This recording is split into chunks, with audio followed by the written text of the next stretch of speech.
Aquí inicia La Fosa Escéptica, un lugar para ejercitar la mente, con Alfonso Villalpando.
Hola amigos de la Fosa Escéptica, compinches, compañeros, en este viaje que hacemos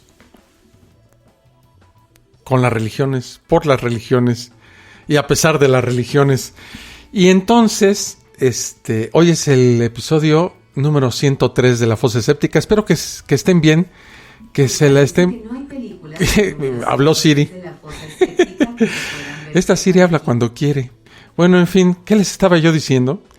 Que espero que se le estén pasando bien, que a pesar de este encierro producido por la pandemia, nos lo estemos pasando lo mejor posible y que todos estemos sanos. Ese es el objetivo en esta época de sobrevivencia a la que nos enfrentamos. Y mientras estamos encerrados, disfrutemos de la Fosa Escéptica, yo al hacerla y espero que ustedes al escucharla. Fíjense que hoy vamos a hablar de los suicidios, pero no cualquier suicidio, ¿no? No cualquier tipo que se avienta de un séptimo piso. No, de eso no vamos a hablar. Vamos a hablar de los suicidios que tienen como un fundamento la religión. Y no solamente la religión católica, sino cualquier tipo de religión, ¿verdad? En la segunda parte de esta Fosa Escéptica vamos a hablar de... Bueno, no vamos a hablar, vamos a jugar con Dios. Tengo preparado un jueguito con Dios. Y para finalizar, pero no por ser menos importante, vamos a hablar un poquito de los teólogos, de estas personas que se inventaron esta pseudociencia que es la teología, que analiza única y exclusivamente un libro. Un libro que supuestamente fue dictado o inspirado por Dios y que no es perfecto, se presta a muchísimas interpretaciones, unas buenas, otras malas. Y que esto hace que existan los teólogos que tratan de desmenuzar cada palabra que viene en la Biblia y luego se meten en unos absurdos muy divertidos. Entonces, sin más preámbulo, comenzamos.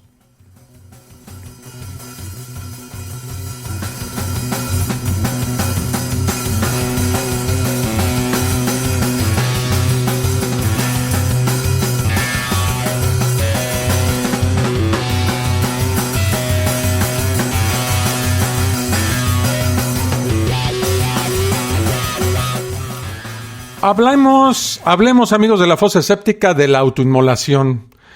La autoinmolación religiosa es la antigua práctica de sacrificar cuerpo y mente a través del suicidio para apoyar una causa a la que uno se siente profundamente ligado. Es una ofrenda total de uno mismo. Esta práctica puede ser ubicada en la antigua India, pero probablemente preceda a ello, sea anterior. Probablemente ha habido suicidios desde que los humanos poseen los medios para matarse a sí mismos, y los suicidios religiosos desde que existen practicantes religiosos devotos. A veces la autoinmolación es puramente espiritual, otras veces es práctico morir con pureza y evitar la esclavitud o la tortura. En casi todos los casos, el suicidio religioso se hace para probar algo, enviar un mensaje alto y claro al resto del mundo que sobrevivirá al que realiza el acto. La autoinmolación religiosa es martirio por la propia mano. Hablemos ahora de esto que se llama el sati. ¿Qué es el sati? Pues uno de los mitos más antiguos de los que se tiene conocimiento respecto a la autoinmolación o este suicidio como forma de protesta procede de la India, en donde la leyenda religiosa cuenta que la diosa Sati se mató a sí misma como protesta ante una aparente injusticia. Esta diosa se casó con el dios Shiva, aunque su padre no lo aprobaba. De acuerdo a la mitología india, cuando el padre se molestó e insultó a Shiva, Sati se suicidó como forma de protesta prendiéndose fuego. En algunas partes de la cultura india, esto se convirtió en una práctica legítima llamada Suti, en la que una mujer cuyo esposo hubiese muerto se lanzaba a las llamas de su pira funeraria y se quemaba viva, solidificando así, supuestamente, su vínculo en la eternidad. Esto era signo de extrema devoción al esposo y a la santidad religiosa del matrimonio. La palabra Suti o Sati se traduce en algo parecido a buena esposa o esposa casta y ha sido mencionada en documentos del siglo IV a.C. y sobre los cuales los griegos escribieron en el siglo I a.C. también. Yahuar es otra práctica india de autoinmolación que comenzó hace mucho tiempo.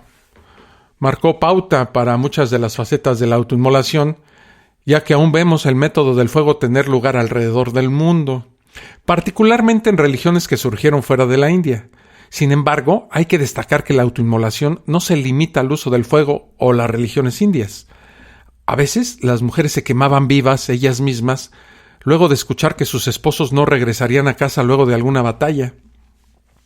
Como la castidad de los caballeros medievales y sus damiselas en la cultura india se tomaba muy en serio salvarse a sí mismos por otro y se cometía suicidio con fuego para permanecer eternamente en castidad.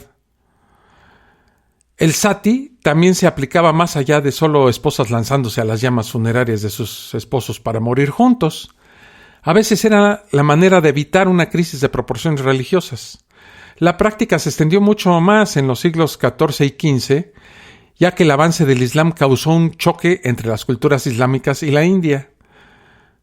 Con ello llegaron muchas batallas y las mujeres preferían suicidarse antes de ser capturadas por las fuerzas islámicas. Ser violada era una de las más terribles ofensas no solo a la cultura de la época, sino también a las varias religiones de la India. Era preferible que las mujeres se suicidaran a sufrir en manos de religiosos opresores. Estas mujeres se prendían fuego para evadir a sus captores y evitar ser atrapadas con vida. Pues con mucha razón, ¿no? Y también en el aspecto, como dijéramos, económico. Las mujeres que estaban casadas y su esposo moría y era quemado en estas piras mortuorias, ¿verdad? Que es una costumbre de desechar los cuerpos de los difuntos en la India. Las mujeres se aventaban directamente a la pira para no enfrentar la miseria. Bueno, eso lo veremos un poco más adelante. Diodoro de Sicilia, pasando, como dicen en los programas de televisión, pasando a otro orden de ideas, dejemos la India. Diodoro de Sicilia fue un historiador y escritor griego que vivió en el siglo I a.C. y menciona la práctica de la autoinmolación en su literatura.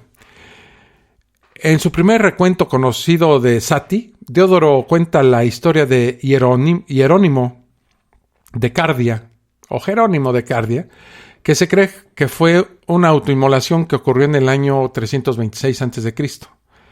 En esta descripción que hace Diodoro de Sicilia, un hombre llamado Ayamani de Guntur murió. Fíjense lo chistoso lo curioso de este caso, ¿no?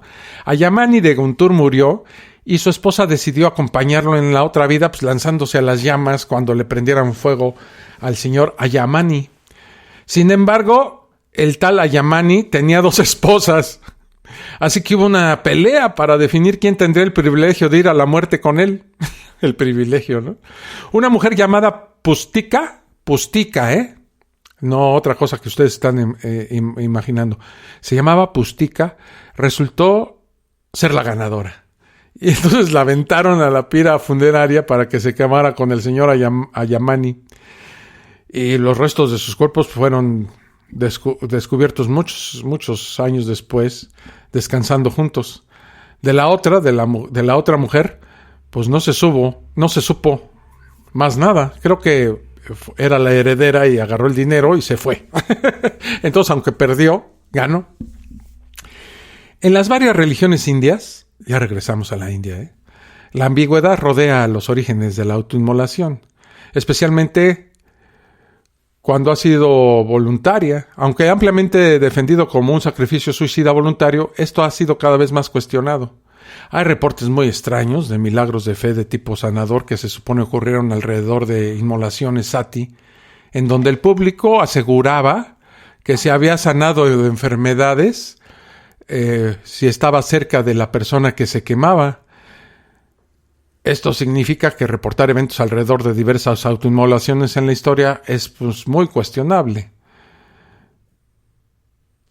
Para complicar aún más el asunto está el hecho de que la sociedad, especialmente grupos de personas que esperan recibir alguna clase de bendición o curarse, ¿verdad?, milagrosamente, pudieran tratar activamente de ejercer una coerción o de empujar a una mujer para llevarla a un suicidio ritual, pues con la esperanza de curarse o de tener alguna recompensa. Si ese es el caso, ¿es realmente un suicidio bajo coerción un acto de voluntad? ¿Existe tal cosa como el suicidio obligatorio? Bueno, con frecuencia, ya que la propia mano que ejecutaba el sati era la misma que se autoinmolaba, pues el resto del trabajo ya estaba hecho. Todo lo que tenían que hacer era encender la pira, a veces con la amenaza de la fuerza, urgiéndoles a matarse a sí mismas. El otro aspecto de la naturaleza involuntaria del sati es que las mujeres cuyos esposos habían muerto pues eran consideradas incapaces de casarse nuevamente. Con frecuencia iba en contra de las costumbres sociales y a veces incluso en contra de la ley. Entonces, como les decía yo hace un rato, para no enfrentar la miseria, porque pues, el esposo era y sigue siendo en muchas culturas el sostén económico de una familia. Cuando el esposo moría, la mujer, para no enfrentar la miseria y el señalamiento social, porque no podía volverse a casar, entonces se consideraba que su vida ya no tenía sentido y muchas de ellas se suicidaban, autoinmolándose, aventándose a la pira mortuoria del esposo, ¿verdad? Trágicamente, la historia de la autoinmolación está plagada de ejemplos de lo que podrían ser ejecuciones públicas. Sin embargo, no era una criminal, sino una mujer culpable simplemente de estar casada con un hombre honorable que había muerto. Una supuesta autoinmolación también ha sido una práctica de una mafia que ejecuta a una mujer para, de algún modo, honrar al hombre con quien estuvo casada hasta su muerte. Con frecuencia, la pira hecha para quemar al cuerpo del esposo era diseñada para que no escapara la esposa. Las mujeres eran encerradas por debajo de las piras y un miembro de la familia prendía fuego a la mujer y al cadáver de su esposo al mismo tiempo. A lo largo de la historia de la autoinmolación, ha habido una línea extremadamente delgada entre el suicidio y el asesinato. Mientras la gente ha escapado de sati, parece haber habido una práctica involuntaria que apunta al asesinato de una persona inocente de una manera socialmente aceptable en vez de un verdadero suicidio. Pero, ¿qué pasa en otras culturas o en otras religiones? ¿Existen autoinmolaciones en la religión cristiana católica? ¿Cómo ha sido este choque entre las culturas de Oriente y Occidente respecto al sati y a la autoinmolación? Vamos a hacer una pausa y ya regreso. No se vayan. Estás escuchando La Fosa Escéptica, un lugar para ejercitar la mente.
Regreso ya a la fosa escéptica.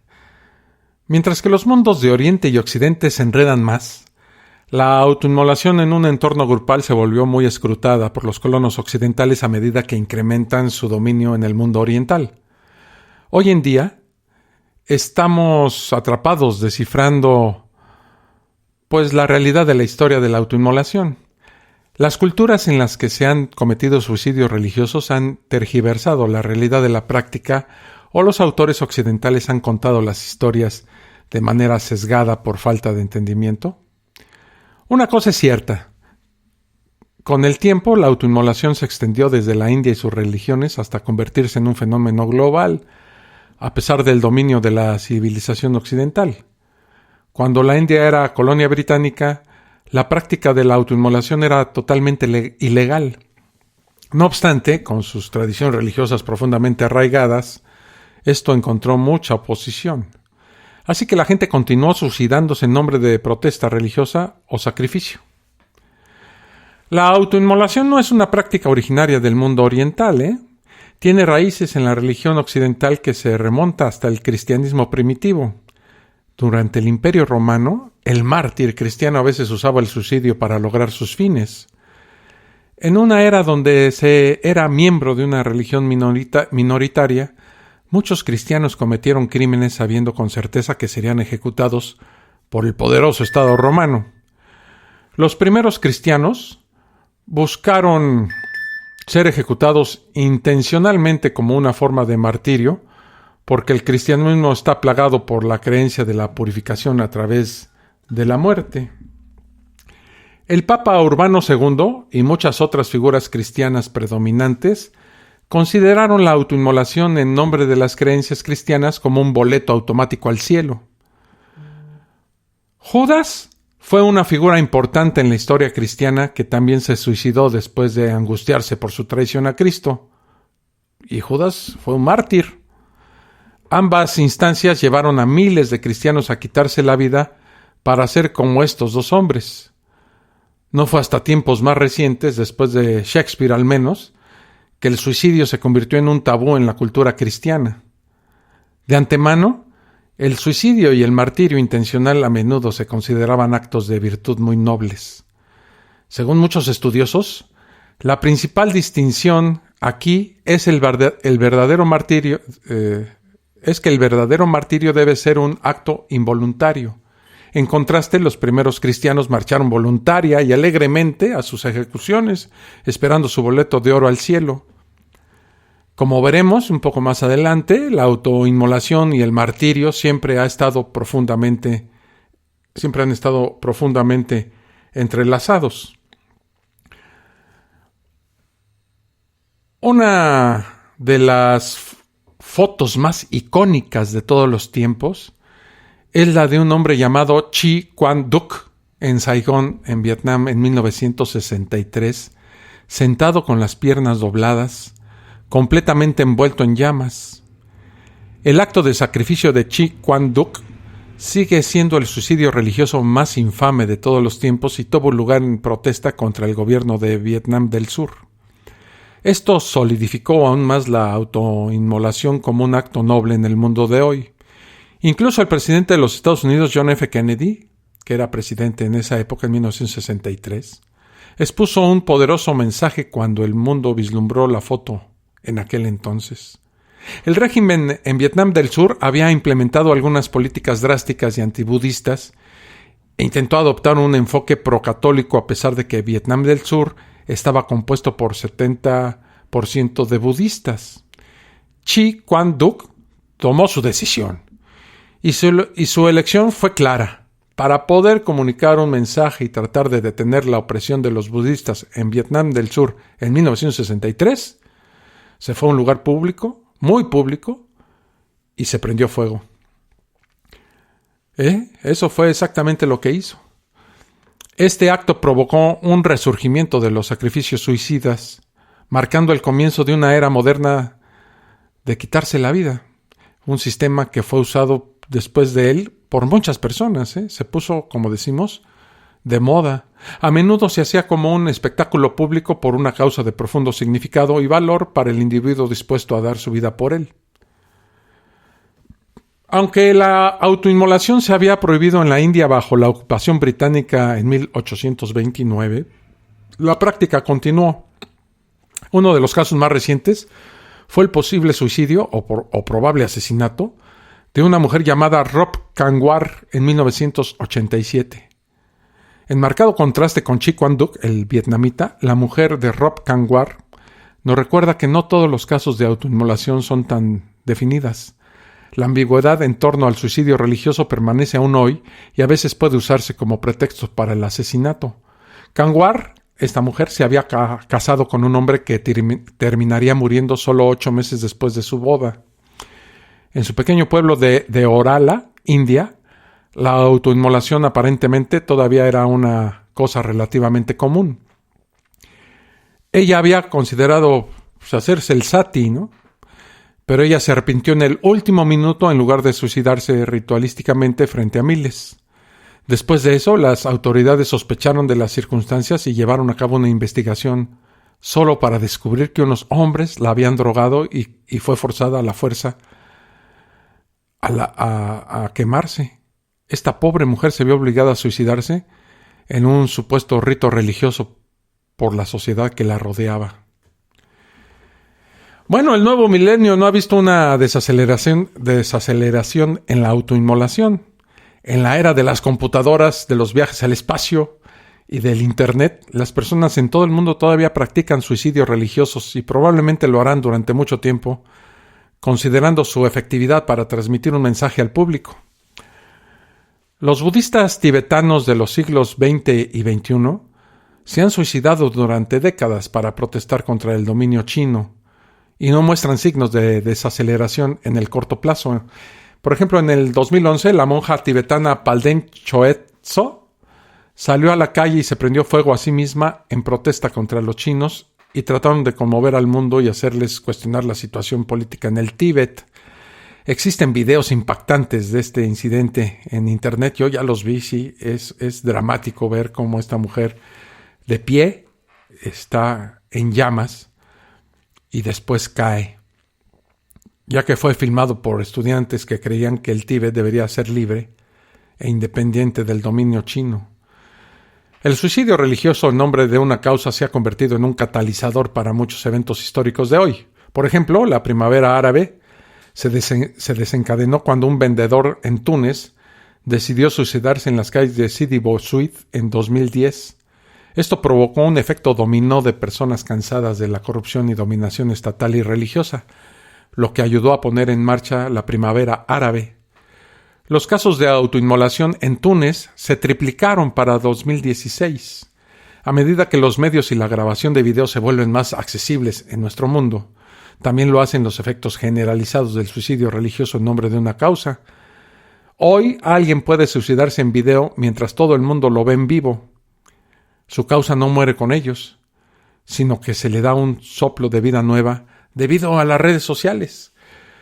Muchas personas no tienen idea de cuándo se han cometido estos autos de autoinmolación, porque no había internet, ¿verdad? Había alguna fotografía en el mejor de los casos. Ahora, con el avance de la tecnología, estos autoinmolados pues, obtienen más publicidad y aunque no compartamos la causa por la cual se suicidan mediante esta forma de la autoinmolación, pues el mensaje de ellos se esparce con más rapidez, como los memes también, ¿verdad? Vamos a hacer una pausa. Cuando regresemos vamos a jugar con Dios. Así es de que ya regreso. Estás escuchando La Fosa Escéptica, un lugar para ejercitar la mente.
Al principio, el hombre creó a Dios y lo creó a su imagen y semejanza.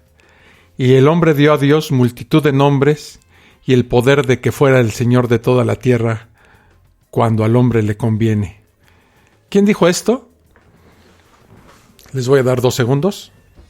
Lo dijo Jethro Tull, el músico. Bueno, ¿qué significa Theos? Es una voz de origen griego que significa pues Dios. Esa entidad que bajo distintos nombres, Yahvé, Dios, Alá, Santísima Trinidad, entre otros, asoló la humanidad y lo sigue haciendo durante más de 2000 años hasta el día de hoy, con guerras, masacres, torturas, ejecuciones atroces, violaciones, traiciones, mentiras, engaños, odios, hipocresías, explotación del hombre, racismo, desprecio de la mujer, en nombre de las más perversas religiones monoteístas, cristianismos varios, ¿verdad? Catolicismo, protestantismo, islamismo, es la que todavía hoy se invoca y venera por parte de buena parte de la población mundial. ¿Cuáles son las causas de esta creencia irracional que genera prejuicios, pecados, autocensura, sufrimientos, odios, intolerancia y que en general impide una vida sana, plena, libre y en armonía social? Como por juego, hoy voy a usar la palabra Theos para explicar lo que para mí son las 4 principales razones de estas creencias. Theos, T de temor. Lo que más teme la humanidad desde que nuestros primitivos adquirieron conciencia de sí mismos es la muerte, generándose una terrible incógnita sobre lo que hay o no hay después de la muerte, pues. A lo largo de la evolución desde nuestros primos primates, existieron y existen actualmente infinidad de rituales mortuorios que buscan asegurar un buen pasaje hacia la otra vida. Hace más de 200.000 años, Homo heidelbergensis, antepasado de los neandertales, ya había tratado a sus muertos de una forma distinta. Se conocen entierros y se conoce que existían ceremonias mortuorias ya 200.000 años, hace 200.000 años. Panteístas y monoteístas buscan en la existencia de dioses creadores una respuesta que los alivie de esta angustia de la muerte. Y las religiones han dado una respuesta maravillosa a este temor, que fortifica y consuela a quien tiene fe. No solamente hay una parte de nosotros que es inmortal por naturaleza, según esto, ¿no? El espíritu, pues aunque nadie ha podido demostrar su existencia. No solamente hay vida después de la muerte, que sería gloriosa siempre y cuando te hayas portado bien, es decir, obedecido lo que la teocracia religiosa ordena en sus ansias de poder, sino que esa vida es eterna. Magnífico. No se podría proponer algo mejor. Ese temor a la muerte lleva, por supuesto, a adherir sin reparos a esta verdad absoluta con la que se abanderan todas las religiones.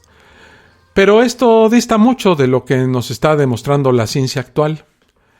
La idea de Dios, las religiones y la referencia aún más allá, en que el hombre podría pervivir tras la muerte, está presente ya en la prehistoria.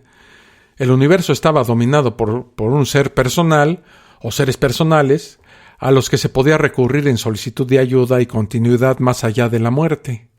No parece poder ponerse en duda que el éxito histórico de las religiones se debe a que conferían a los grupos humanos un horizonte de esperanza frente al dramatismo de la vida, y por ello, los hombres podían soñar en un futuro mejor de liberación y salvación. En la esfera divina, el creyente busca el origen y el final de su temerosa incertidumbre en cuanto a su existencia. Pero no es solo el temor a la muerte lo que llevó al hombre a crear dioses. El temor a lo desconocido, la imposibilidad de explicar racionalmente muchos fenómenos, el pánico frente a fenómenos naturales, el miedo a ser castigados, llevó a las distintas civilizaciones a adjudicar un dios o una diosa a cada manifestación. Poseidón, Vulcano, Juno, Eros, Apolo, Zeus, Osiris, Neptuno, Diana y cientos de divinidades más. Hoy ya nadie cree en ellos. Poco a poco el conocimiento fue explicando los fenómenos y desmontando esos mitos. Pero queda uno, el todopoderoso Dios de las grandes religiones actuales. Theos tiene la H de herencia.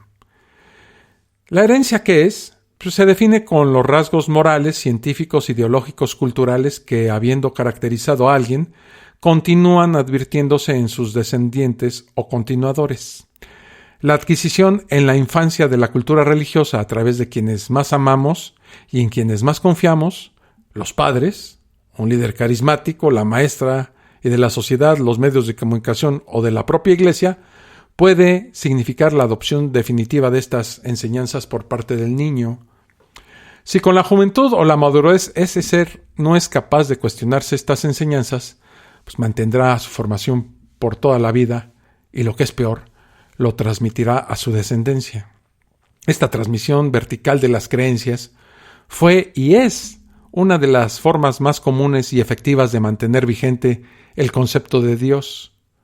Así, la religión católica y las otras religiones es una religión impuesta, una fe de herencia. Nuestros padres eligen nuestra religión. Tradicionalmente siempre hemos seguido la misma de nuestros padres. Ellos nos inician en su creencia mediante rituales y enseñanzas, sin que tengamos uso de razón ni demos nuestro consentimiento. Al crecer, es muy difícil replantearse el tema y considerar que nuestros padres estaban equivocados. Normalmente entraríamos en conflicto con nuestras familias y nos verían como bichos raros, por lo cual seguramente pocos se atreven a dar este salto. Debilidad.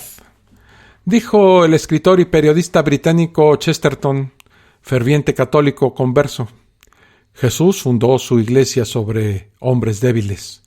O dicho más exactamente, fundó su iglesia contando con la debilidad de los hombres.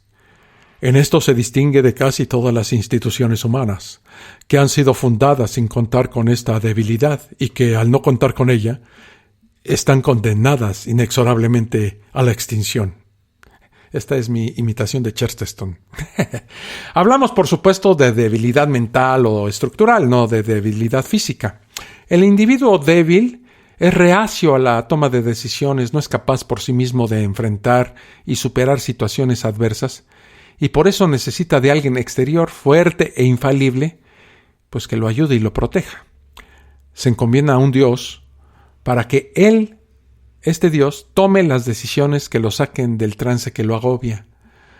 Pero para ello sabe que tiene que ser obediente y cumplir con los sacrificios, imposiciones y prohibiciones que fijan las iglesias en nombre de ese Dios, una vez más con el objetivo de conseguir poder y sumisión. No debe protestar por su situación actual, en especial si se encuentra en los estratos más bajos de la sociedad, y debe resignarse a ella en pos de la vida eterna. Pues hay que recordar las famosas bienaventuranzas de Jesucristo, ¿no? Bienaventurados los pobres en espíritu, pues de ellos es el reino de los cielos. Bienaventurados los que tienen hambre y sed de justicia, porque ellos serán saciados. Esto viene en el libro de Mateo. Entre varias otras de estas bienaventuranzas, los que tienen hambre y sed y de justicia, pues ellos serán saciados. La resignación, la aceptación de su desgracia con alegría y esperanza, y sobre todo la inacción, la no reacción contra las injusticias y el poder establecido. No reaccionen aquí en la tierra porque serán premiados en el cielo por toda la eternidad, dice la Iglesia. Esta creencia por parte del ser débil lleva a los rezos individuales y colectivos para pedir gracias, favores, ayudas, milagros, en lugar de luchar y buscarlos por él mismo. Lo que hablamos el otro día, ¿no? Los políticos, la gente del poder, el gran poder fáctico, como ahora se llama, prefiere que los que tienen estas exigencias vayan a pedirle a Dios, a las vírgenes, o a los santos, ¿verdad?, que al mismo poder político. Las exigencias o las peticiones hacia la iglesia son de trabajo, de salud, ¿verdad?, de dinero, y de una infinidad de peticiones que caen dentro del ámbito del poder político, pero la gente no sabe distinguirlas. El rezo, como ya sabemos, lleva a la inacción, al estancamiento, al retroceso. La fortaleza interior, la lucha, la perseverancia, la rebelión, la búsqueda de justicia, hacen al hombre libre y conquistador de su propio destino, sin necesidad de buscar ayuda eterna en dioses, santos o vírgenes. Para esto, vamos a hacer una pausa y cuando regrese les voy a decir que ustedes ya pueden tener su terrenito en el paraíso. Y creo que sale barato, ¿eh? Ya regreso. Estás escuchando La Fosa Escéptica, un lugar para ejercitar la mente.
Regreso a la fosa escéptica y me encontré un anuncio en internet que dice así: ¡Atención, hermano!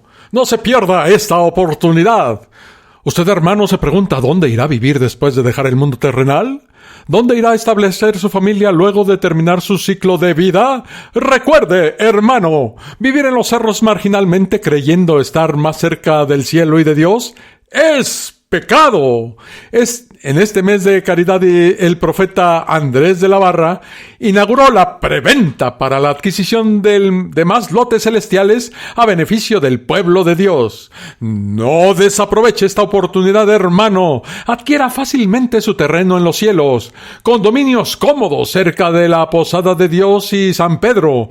Toda la seguridad del caso. El papeleo del terreno va de mano con la notaría de la Iglesia de Perú. Todos los pagos en nuestra página web. Consejo Apostólico Peruano. Consuma frutas y verduras. No es broma. No, de verdad no es una broma. Vayan a la página de esta Consejo Apostólico Peruano y van a ver este anuncio tal y como se lo estoy leyendo, ¿eh? Digo, esto se explica por sí solo, ¿no? Históricamente y hasta en la actualidad, los líderes religiosos siempre intentaron impedir el progreso de la ciencia y del conocimiento, sin que sea necesario aquí reproducir ejemplos por todos conocidos, tanto en el ámbito de la astrofísica como de la biología. El conocimiento se opone a las creencias teísticas. Por lo tanto, para seguir usufructuando del poder, hay que mantener a la humanidad en la oscuridad, en la ignorancia. La revelación sustituye a la investigación. El no saber impide elaborar juicios de valor con conocimiento de causa y deja a los individuos propensos a creer aquello que se les ha revelado y que no exige ningún esfuerzo intelectual. Simplemente hay que creer, porque la Biblia, el Corán, el Talmud, los profetas y las autoridades religiosas lo dicen. La fe, por definición, es creer en aquello que no se puede demostrar y para lo cual no hay evidencia. Estudiosos y publicaciones estadísticas muestran que existe una relación muy directa, una relación inversa entre conocimientos y fe religiosa. Varios estudios indican que, en efecto, los científicos son menos religiosos que la medida poblacional. Basado en las encuestas de The Baylor Religion Survey, a la que respondieron 1,721 personas, y del Bureau of the Consensus Current Population Survey, Scott Sheeman, sociólogo de la Universidad de Toronto, señala que el nivel cultural puede relacionarse negativamente con las creencias de control e implicación divina en la vida cotidiana. El ateísmo, el agnosticismo y la increencia religiosa están extendidos en determinados segmentos de la población, como los filósofos o científicos. Los profesores de matemáticas o los profesores de hermenéutica son más ateos y los ateos abundan más, de hecho, entre los académicos de las humanidades. Las propias autoridades religiosas han constatado este fenómeno y están sumamente preocupadas, obvio, ¿no? En una publicación del Consejo Pontificio de la Cultura, basado en los resultados de sus investigaciones que consideraron más de 300 respuestas procedentes de todos los continentes, se puede leer, entre las causas del ateísmo, el concilio menciona el cientificismo, esta visión del mundo sin referencia alguna a Dios, cuya existencia se niega en nombre de los principios de la ciencia. Se ha extendido ampliamente en la sociedad a través de los medios de comunicación. Ciertas teorías cosmológicas y evolucionistas recientes, abundantemente difundidas por publicaciones y por programas de televisión para el gran público, así como el desarrollo de las neurociencias, contribuyen a excluir la existencia de un ser personal trascendente, considerado como una hipótesis inútil, pues se afirma no existe lo incognoscible, sino solo lo desconocido. Y por supuesto, luego el texto sigue considerando cómo revertir esta realidad. En la publicación Indiferencia religiosa, teología fundamental, el señor A. Charron, sí, así se apellida Charron, basado en una importante bibliografía religiosa, intentando explicar las causas de la increencia religiosa, el agnosticismo y el ateísmo, constata lo siguiente. Está en primer lugar el gran cambio cultural que atraviesa nuestras sociedades occidentales. Primero, el de la civilización científica y técnica, fruto de la relación del hombre moderno con la naturaleza y con su mundo. El hombre contemporáneo se caracteriza por la búsqueda de una acción transformadora sobre la naturaleza y la sociedad. La lógica de su universo está totalmente centrada en la racionalidad científica, con su traducción operatoria en la racionalidad técnica. Defiende el crecimiento indefinido del progreso. Todos disfrutamos de este trabajo del genio humano, del desarrollo de los conocimientos exactos, de sus efectos por mejorar nuestros servicios colectivos, por hacer que retroceda la pobreza y se restaure la dignidad humana. Gracias. Bueno, eso lo dijo el señor Charron. ¿Le damos un aplauso o no? Vamos a darle un aplauso.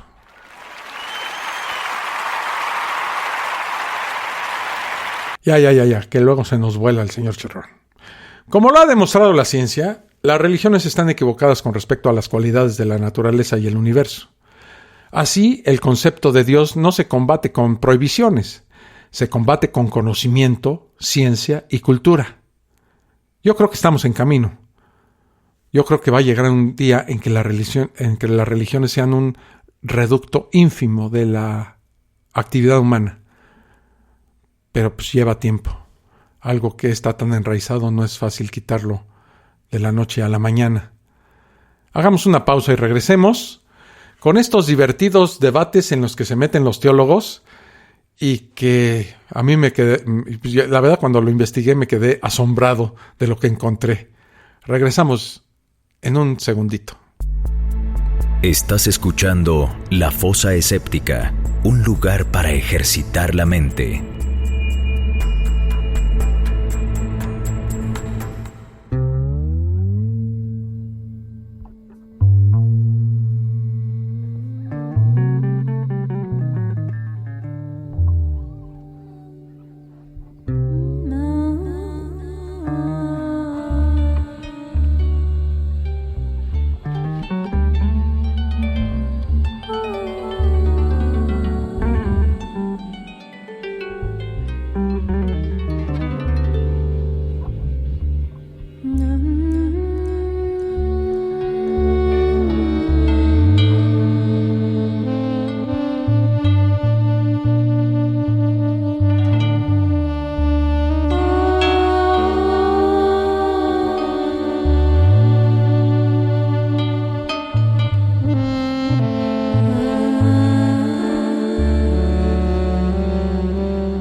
Bueno, pues vamos a entrarle al tema de los teólogos.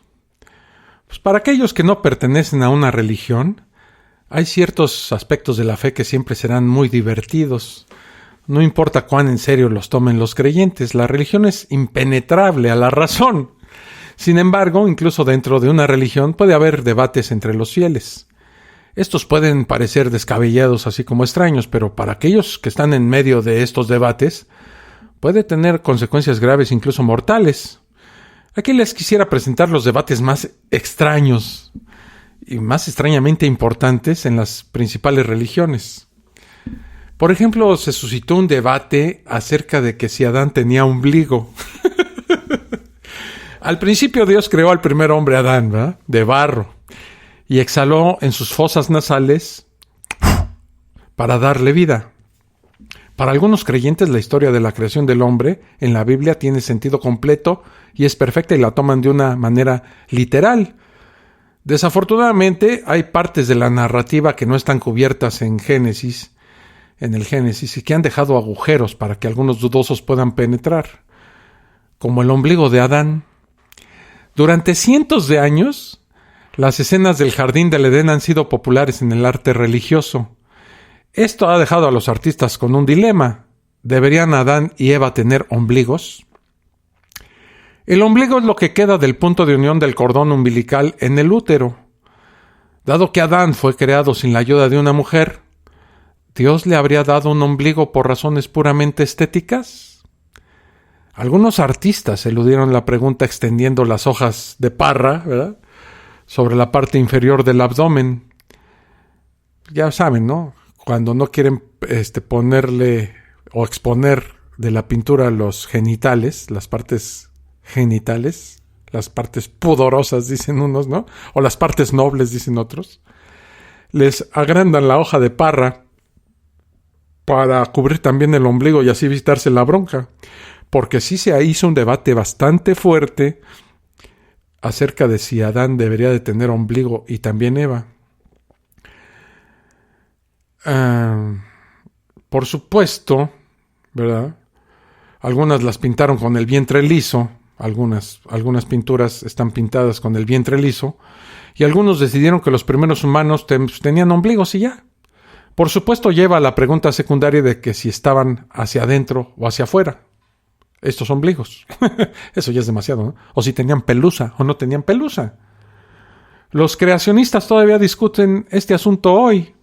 Algunos afirman que la falta de un ombligo habría sido prueba de la grandeza de Dios para todos aquellos que conocieron a Adán y Eva. Para nosotros, pues Adán y Eva es una estupidez y este asunto del paraíso es algo totalmente absurdo, pero para algunos religiosos fundamentalistas esto es un tema de debate de la verdad de vida o muerte. Otro debate que se ha suscitado entre los religiosos es si está uno condenado. Lo explico. En la interpretación calvinista del cristianismo, desde antes del comienzo de los tiempos, Dios siempre ha sabido todo lo que sucederá. Es omnisciente, ¿no? Más que eso, todo lo que sucede o debe suceder es según la voluntad de Dios. Por lo tanto, algunas personas están destinadas a ser salvadas y llevadas al cielo, mientras que otras están destinadas a ir directamente al infierno por toda la eternidad. Los supuestamente elegidos, como se llama a estas personas que van a ir directito al cielo, no hacen nada para ganar la recompensa de Dios porque la salvación es un regalo de su gracia. Por otro lado, aquellos predestinados a la condenación no pueden ganar el amor de Dios a través de buenos actos porque ya está escrito que se van a ir al infierno. De hecho, la idea de que Dios creó a algunas personas solo para arrojarlas a un pozo de fuego se remonta a los primeros días de la Iglesia.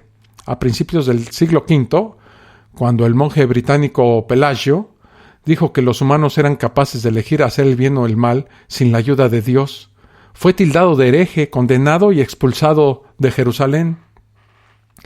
La idea de que podrías estar pasando tu vida haciendo cosas maravillosas y aún sin estar destinado al infierno fue algo que atormentó a muchos cristianos en el pasado. O sea, yo me porto bien, soy una persona generosa, bondadosa, que me preocupo por mi entorno, por las personas que me rodean para dejar un mundo mejor. Pero si ya está escrito que yo me voy a ir al infierno, haga lo que haga, me voy a ir para allá. Entonces, no existe libre albedrío. El libre albedrío es una mafufada que se inventaron los religiosos para hacer lo que se les pegue la gana. Ya lo vamos a ver más adelante cómo esto de pecar es una estupidez. La idea de que podrás estar pasando tu vida haciendo cosas maravillosas, pues no importa. Ya todo está destinado a que suceda. Hoy, sin embargo, rara vez se encuentra alguien que dude de que las puertas nacaradas del cielo están abiertas para ellos. Según esto, el infierno está completamente vacío porque todos están en el cielo, el cual, dicho sea de paso, ya hablamos de eso en una fosa escéptica, ha de ser un sitio sumamente aburrido. Otro de los debates a los que se han enfrentado los teólogos y que han puesto todo su intelecto en la resolución de este grandioso enigma, entre comillas, es qué pasó con el prepucio de Jesús. Sí, señoras y señores, ha habido grandes debates teológicos sobre el tema. A pesar de lo que muchos cristianos posteriores pensarían, pues Jesús era judío. Nacido en Judea alrededor del año 4 a.C., fue tratado de la manera tradicional judía. Su prepucio fue cortado al 8º día después de su nacimiento como parte de un trato hecho con Dios siglos antes con Abraham. Y dice así este trato: para las generaciones venideras, cada hombre entre ustedes que tenga 8 días de edad debe ser circuncidado, incluidos los nacidos en su lugar o comprados con dinero de un extranjero, aquellos que no son su descendencia. Eso lo dijo Dios, ¿verdad? Por cierto, ahorita me salta el asunto ahorita que leí este pasaje bíblico, dice que los nacidos en su hogar o comprados con dinero. O sea, Dios estaba a favor de la esclavitud. Bueno, ese es otro tema. Y el Nuevo Testamento registra debidamente que Jesús sí fue circuncidado. Esto crearía muchas preguntas para los cristianos posteriores, pero también muchas oportunidades. Todo lo relacionado con Jesús luego se convertiría en una reliquia de gran importancia. Todo. Desde su mortaja hasta los pañales que usaba en la infancia, eran, y algunos todavía lo son, venerados. Había suficientes piezas de la cruz verdadera para construir un barco, como ya lo vimos en las reliquias, en la fosa escéptica que hicimos sobre las reliquias, aunque había muchas reliquias que eran pedazos de los cuerpos de los santos. Jesús sabemos que fue llevado corporalmente al cielo. No dejó restos físicos, excepto, por supuesto, su prepucio. El santo prepucio, como se le conoce, apareció en muchas catedrales para que los peregrinos lo adoraran. Los comerciantes de reliquias hicieron un buen negocio con los prepucios. Santa Catalina de Siena afirmó que le habían dado el prepucio como anillo de bodas durante su matrimonio místico con Jesús. Oye, qué bonito anillo que es. Es el prepucio de Jesús. Un astrónomo declaró que el prepucio había sido llevado al cielo y que ahora podía verse con los anillos de Saturno. En 1900, la Iglesia Católica se dio cuenta de que el santo prepucio era motivo de diversión para algunos. Pues, ¿cómo no? Y también descubrieron que había 14 prepucios de Jesús. Bueno, si los juntas a todos, ahora resulta que Jesús era, para decirlo claramente, María Magdalena no tenía queja de las maromas que le hacía dar Jesucristo. Pues era tanta la burla que había que el Papa, en aquellos entonces, en 1900, decretó que cualquiera que lo mencionara sería excomulgado. ¿Qué otro debate o qué otra cosa tienen los teólogos que ha causado como la sonrisa o la carcajada de los que no pertenecemos a esa secta? Bueno, que por consiguiente, y hablando del prepucio de Jesucristo, pues todos tienen que ser circuncidados. Aunque Jesús prometió que el reino de Dios vendría pronto, parecía haber un poco de retraso después de su muerte. La verdad es que eso de vendría pronto, pues no se ha cumplido. Ya llevamos 2000 años de vendría pronto. Esto significaba que los cristianos tenían que averiguar cómo vivir como cristianos y no solo esperar el final de los días.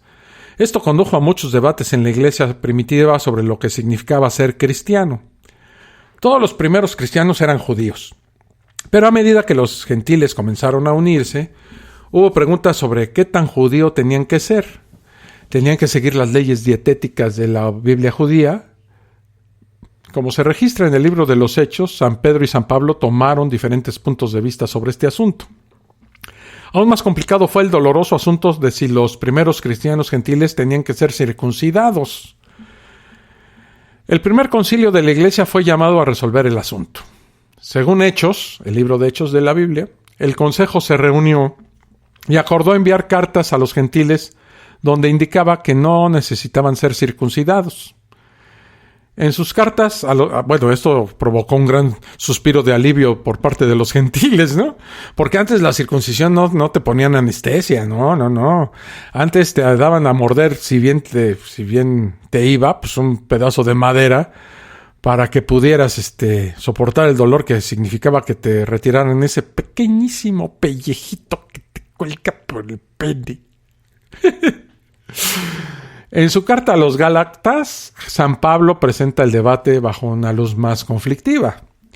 Dice en esta carta a los Gálatas el señor San Pablo: pero cuando Pedro vino a Antioquía, me opuse a él porque estaba condenando. Lo voy a leer otra vez porque estoy fallando mucho. Pero cuando Pedro vino a Antioquía, me opuse a él porque estaba condenado. Antes de la llegada de ciertos hombres de Pedro, él solía comer con los gentiles, pero cuando llegaron comenzó a retirarse y a mantenerse alejado, temiendo a la parte de la circuncisión. El resto de los judíos se unieron a él en hipocresía, con el resultado de que incluso Bernabé se dejó llevar por su hipocresía. O sea, pues si bien es cierto que aún hoy en nuestros días la gente circuncisa a los bebés por una cuestión, entre otros, hay una justificación hasta médica acerca de la limpieza, no sé qué tanta mafufada, ¿verdad? El hecho está en que si la religión dice que hay que circuncidar a los niños por una especie de seguimiento de la religión judía, es extraño que los católicos la sigan ejerciendo, ¿verdad? Ahora, hay otra situación en la que han intervenido los teólogos. ¿Deben los cristianos castrarse a sí mismos? Eso lo vamos a ver ahorita que hagamos una pausa, porque sí hay casos y hay fundamentación bíblica para que se quiten el pirrimplín. Vamos a regresar, no se vayan. Estás escuchando La Fosa Escéptica, un lugar para ejercitar la mente.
Ya regresé aquí a la fosa escéptica. Es que estaba leyendo lo que les voy a leer y me ganó la risa, pues, ¿no? Bueno, los debates teológicos a menudo pueden ser muy cortantes. Para Orígenes, este señor se llamaba así Orígenes, uno de los primeros padres de la Iglesia, su mala interpretación de un texto lo llevó a perder algo más que su camino. Según el historiador Eusebio, Orígenes leyó en el Evangelio de Mateo: hay eunucos que se han hecho eunucos ellos solos por el bien del reino de los cielos. Mire, Orígenes, ¿qué hizo? tomó estas palabras de Mateo, del Evangelio de Mateo, al pie de la letra y ¡zas! Sí, lo que están pensando. Se castró. Se quitó el pirrimplín. Desafortunadamente para Orígenes, esto fue un pequeño error. El Antiguo Testamento deja bastante claro que ningún hombre que sufra defectos como supuración o llagas o testículos dañados puede ser sacerdote de Dios. No sé por qué, pero así dice. Pronto se corrió la voz acerca de lo que Orígenes había hecho. Y mientras que otros se desanimaron de seguir sus acciones, pues Orígenes pudo ser ordenado, pero le faltaba aquellote, aquellito o aquello. No tengo tanta información para saber cuánto ruido hizo aquello que se cortó Orígenes y que cayó al piso, ¿no? Algunos dicen que su objetivo era poder enseñar a las mujeres jóvenes acerca de Cristo sin sufrir las tentaciones. Otros dicen que simplemente estaba siguiendo lo que él pensaba que era la palabra de Dios. Esto lo podrían llevar muy bien al pie de la letra esta bola de hijos de su madre, sacerdotes católicos que violan a niños. A ellos sí habría que castrarlos. O castrarlos antes, ¿verdad? Si podríamos saber quiénes son los que van a violar, los castraríamos, sí o no. De cualquier manera, parece que hay algunos límites sobre cuán lejos la fe debe de llevarte. ¿Y qué me dicen del debate teológico que se suscitó por el manejo de serpientes? Aunque ustedes no lo crean. En los evangelios de Marcos y Lucas, a los seguidores de Jesús se les dice: y estas señales seguirán a los que creen. Recogerán serpientes, y si beben algo mortal, no les hará daño. Y te doy poder para pisar serpientes y escorpiones, y nada te hará daño de ninguna manera. Eso dice el Evangelio de Marcos y Lucas. Algunas personas han tomado estos versículos en un sentido estricto y literal. En algunas iglesias pequeñas, particularmente en los Estados Unidos, donde están bien locos con esto de las religiones y las derivaciones cristianas, hay más de 4,000 definiciones cristianas en los Estados Unidos. Las congregaciones recogen y adoran con serpientes venenosas mortales. A pesar de que la Biblia dice que esta debería ser una tarea inofensiva, muchas personas han sido mordidas y han muerto durante estos servicios en los Estados Unidos. En el 2014, el pastor Jaime Kotz se murió por una mordedura de serpiente. Su hijo también estuvo cerca de la muerte cuando una serpiente le mordió la garganta 4 años después. No muchos cristianos consideran que la práctica del manejo de serpientes es una parte razonable de la fe. Después de todo, Jesús también dijo: no pongas a prueba al Señor tu Dios. Pero sí, muchas personas, por leer la Biblia y por este fanatismo irracional que conlleva esta religión, pues juegan hasta con serpientes venenosas. ¿Y qué me dicen? Este sí es muy clásico y la verdad nunca se ponen de acuerdo. Una cosa que se llama transubstanciación contra una cosa que se llama consustanciación. Este es un debate religioso entre ellos que lleva siglos. Incluso cuando no implican cortar partes del cuerpo o jugar con animales mortales, los debates teológicos pueden ser fatales. En el debate entre la transubstanciación y la consubstanciación, muchas personas han perdido la vida. ¿El pan y el vino son realmente capaces de transformarse en carne y hueso? Los que creen en la transubstanciación sostienen que el pan y el vino utilizados en la misa realmente se transforman en el cuerpo y la sangre de Cristo. Los partidarios de la consustanciación piensan que es una acción simbólica. Mantener cualquiera de estas ideas en el momento equivocado y en el lugar equivocado pues podría conducir fácilmente a la muerte del que piensa ya sea una cosa o la otra. Por ejemplo, durante la Reforma tuvo lugar una feroz batalla sobre cuál era la visión correcta de la Eucaristía. Cuando el arzobispo Tomás Cranmer declaró que había escrito un libro con la verdadera doctrina del sacramento, el obispo protestante fue quemado en la hoguera por la Reina María la Católica.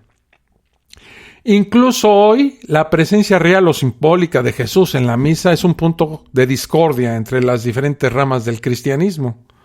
Y en esas se la pasan, peleándose a ver si la galletita que te dan a media misa realmente contiene huesos, sangre, células. A lo mejor, bueno, ya prepucio no, porque ya se lo habían cortado. Pero ¿qué diablos te estás metiendo a la boca? Otra de las cuestiones por las cuales los teólogos se pelean, y hay grandes discusiones al respecto, es dónde diablos está el alma. Según los testigos de Jehová, el asiento del alma en los humanos no es el cerebro, sino la sangre. Porque pues, toman textos de la Biblia como esta que dice el alma de todo tipo de carne es su sangre, y abstenerse de la sangre en sentido literal. Esta creencia sería un capricho bastante inofensivo de la ley dietética si no fuera por el hecho de que gran parte de la medicina moderna se basa en la capacidad de transfundir sangre de una persona a otra. Debido a sus creencias, los testigos de Jehová se niegan a permitir que la sangre de otra persona entre en sus cuerpos. Pueden morir, cosa que ocurre regularmente, porque no pueden ser tratados con métodos más efectivos. Si vale la pena morir por el mandato bíblico contra el uso de la sangre, es algo con lo que cada individuo tiene que decidir por sí mismo, y no por una ley bíblica mafufa, errónea, tergiversada y llena de estupidez, ¿verdad? Como hemos visto hasta ahorita, esta sangre ha causado mucho derramamiento de la misma en la historia del cristianismo. Para muchas personas no hay sangre más importante que la que Jesús derramó por nuestros pecados con su muerte. Varios textos insinúan que juega un papel clave en la redención de la humanidad. El relato del Evangelio de Juan sobre la crucifixión incluye el detalle de donde uno de los soldados atravesó el costado de Jesús con una lanza, ¿sí recuerdan?, trayendo un flujo repentino de sangre y agua. La inclusión del agua probablemente debería recordar el ícor, la sangre de los dioses paganos, que se suponía que se parecía al agua. La gente se ha centrado en la sangre de Jesús para una serie de debates religiosos muy profundos, según ellos, ¿no? Supuestamente Jesús era Dios, era Dios y hombre al mismo tiempo. Entonces, ¿era su sangre divina, humana o ambas? ¿Se pudriría la sangre de Jesús como la sangre humana o permanecería incorruptible? ¿Cuál es la genética que se encontraría en la sangre de un Dios? Esta era una pregunta importante para aquellos que querían vender reliquias, que según ellos contenían la sangre de Cristo. Otros creen que la sangre de Jesús fue devuelta a su cuerpo durante la resurrección. Luego fue con él al cielo cuando ascendió. Algunos enseñan que si bien la sangre regresó al cielo, permanece separada del cuerpo ahí, posiblemente en un recipiente o copa.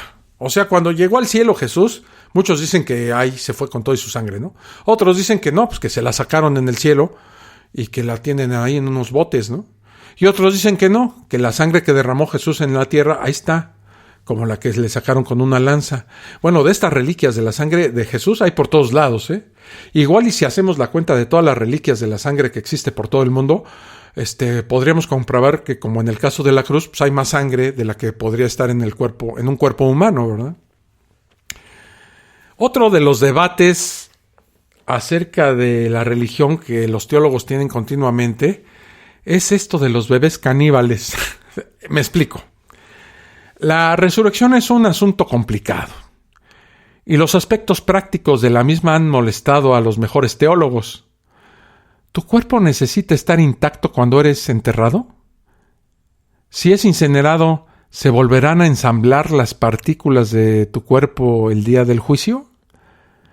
Bueno, quizás el problema más complejo surgió de los caníbales que tuvieron bebés. Sí, me explico. Si un caníbal se comiera tu cuerpo, pues ¿cómo resucitarías? Para San Agustín, el gran santo y además stand-up comedy de la religión católica, pues este problema tenía una solución bastante sencilla. La carne sería restaurada en el hombre en el que se convirtió en carne humana. Bueno, lo que significa esto es que la persona que fue comida por un caníbal se integra al cuerpo del caníbal. Otros teólogos hicieron una pregunta aún más irritante. ¿Qué pasaría si el caníbal tuviera un bebé? Si un bebé fuera concebido y creado completamente por el consumo de carne humana, ¿qué pasaría en la resurrección? ¿Toda la carne del bebé tendría que ser tomada y devuelta a la persona original que fue comida por el caníbal? En estos debates pasan el tiempo los teólogos. Bueno, afortunadamente Santo Tomás de Aquino, con esto de los caníbales, ideó una solución para usar en la resurrección.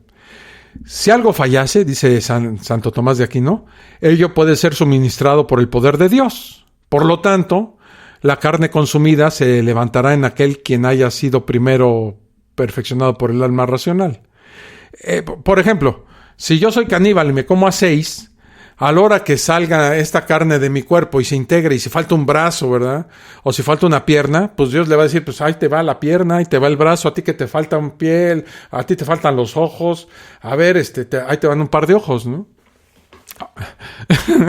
Él agregó que si alguna materia faltase, sería hecha de otras cosas que una persona hubiese comido durante el transcurso de su vida. Bueno, esto podría ser interesante, ¿no? Sería hecha de otras cosas que una persona hubiese comido durante el transcurso de su vida. Esto está rarísimo, ¿no? Según entiendo, si a ti te falta un brazo, pero en tu vida comiste peras, pues en lugar de brazo te sale una pera. Ay, del pobre caníbal que come carne humana, ¿no? A la hora de la resurrección de los muertos le va a ir muy mal porque se va a desintegrar y se va a hacer pedazos y luego le van a salir cosas en lugar... Ay, no, qué cosas tan absurdas tiene la Iglesia Católica.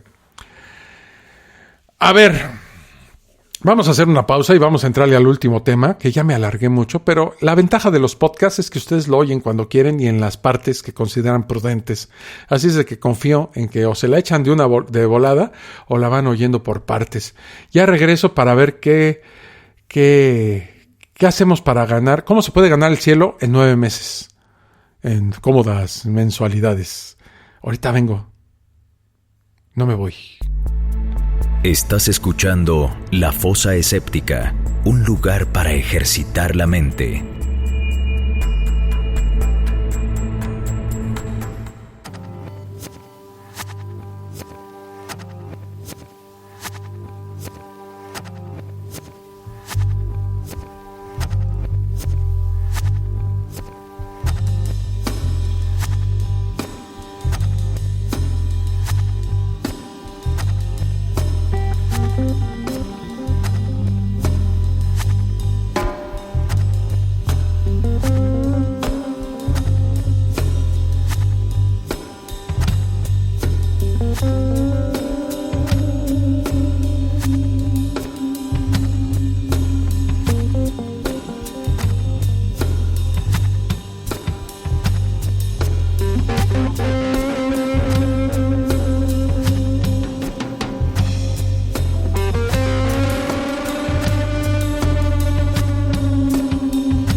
Más rápido que una lechuga, como dijo el Chapulín Colorado. ¿Qué tienen en común los 9 primeros viernes de mes, las indulgencias y el sacramento de la extremaunción? Bueno, vamos a analizar primero cada uno de estos actos por separado. Ustedes se darán cuenta de la similitud en sus objetivos y de lo que tienen en común. Esta cláusula de que los 9 primeros viernes de mes o cómo ganar el cielo en 9 meses. Pues esta cláusula de la doctrina católica consiste en comulgar el primer viernes de cada mes durante 9 meses seguidos. Si por alguna causa no se pudo comulgar un primer viernes, se debe empezar otra vez la serie. Pero hay que comulgar el primer viernes de cada mes durante 9 meses seguidos. Y además, si uno comulgara en pecado mortal, pues haría, como dicen los católicos, una injuria al Sagrado Corazón de Jesús y cometería un grave sacrilegio y no alcanzaría la gracia prometida por Dios. Yo, cuando era católico y cuando estaba súper metido en la iglesia, ya sabía yo de esta cosa y la hice. Pero ¿saben qué? Me llevó casi 3 años. porque siempre se me olvidaba. La devoción está dedicada al Sagrado Corazón de Jesús. Mientras algunos santos hacen referencia al corazón de Jesús en sus escritos ya en siglos anteriores, en 1675 una monja francesa visitadina, o sea, de la congregación esta de la Visitación, llamada Margarita María Alacoque, tuvo visiones de Jesús, quien le pidió que la iglesia honrara su Sagrado Corazón, y le dijo así Jesús, ¿no? Por el exceso de misericordia que hay en mi corazón, te prometo que todo mi poderoso amor concederá a todos aquellos que reciban la comunión en los primeros viernes por 9 meses consecutivos la gracia del arrepentimiento final. No morirán en mi disgusto, tampoco morirán sin recibir los sacramentos, y mi corazón será su seguro refugio en la última hora. Ándale, vete. Ándale, vete ya, Margarita, ándale, a la chingada. Bueno, después de la muerte de Margarita María, la práctica de los primeros viernes se esparció continuamente, endosada por papas y promovida por los santos.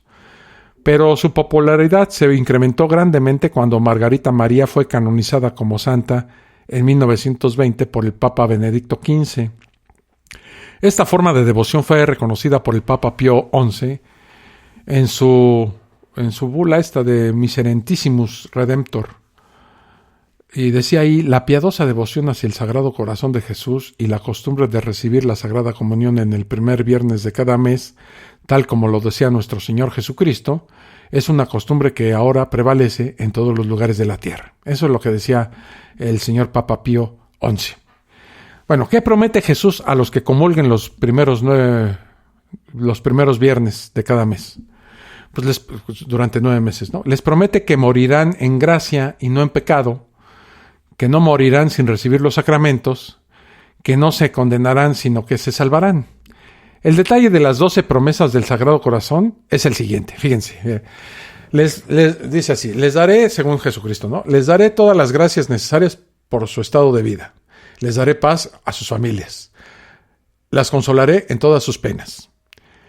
O sea, sí van a tener penas, pero Él los va a consolar. Seré su refugio durante la vida y sobre todo a la hora de la muerte. Derramaré abundantes bendiciones en todas sus empresas. Los pecadores encontrarán en mi corazón un océano de misericordia. Las almas tibias se volverán fervorosas. Las almas fervorosas harán rápidos progresos en la perfección. Bendeciré las casas donde mi imagen sea expuesta y venerada. Otorgaré a aquellos que se ocupan de la salvación de las almas el don de mover los corazones más endurecidos. Grabaré para siempre en mi corazón los nombres de aquellos que propaguen esta devoción.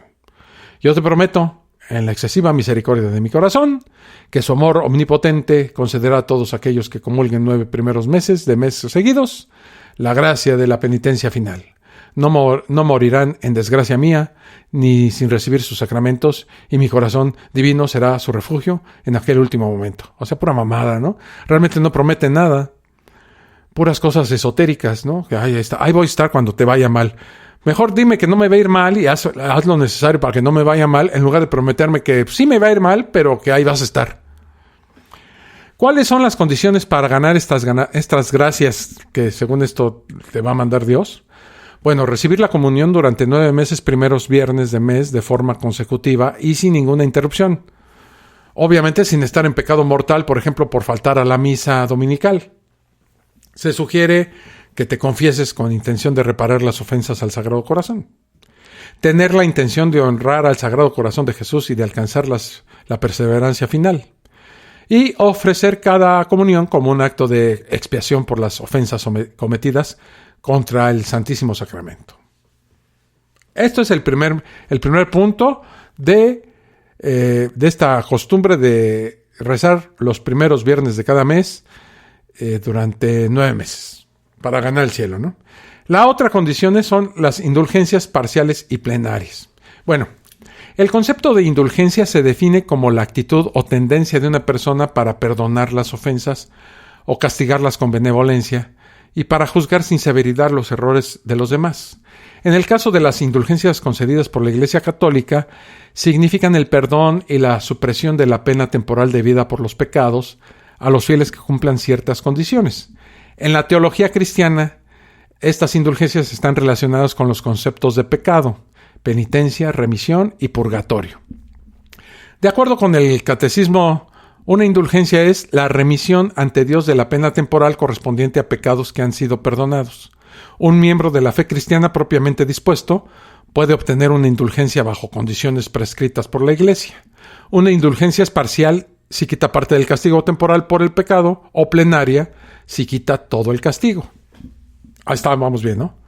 Así, la indulgencia plenaria borra todo resto de pecado, dejando el alma dispuesta para entrar inmediatamente en el cielo.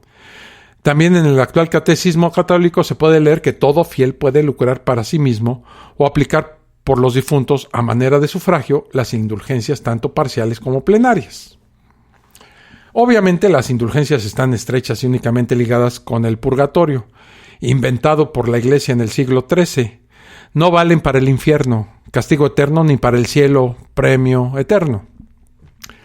Antiguamente las indulgencias se obtenían pagando.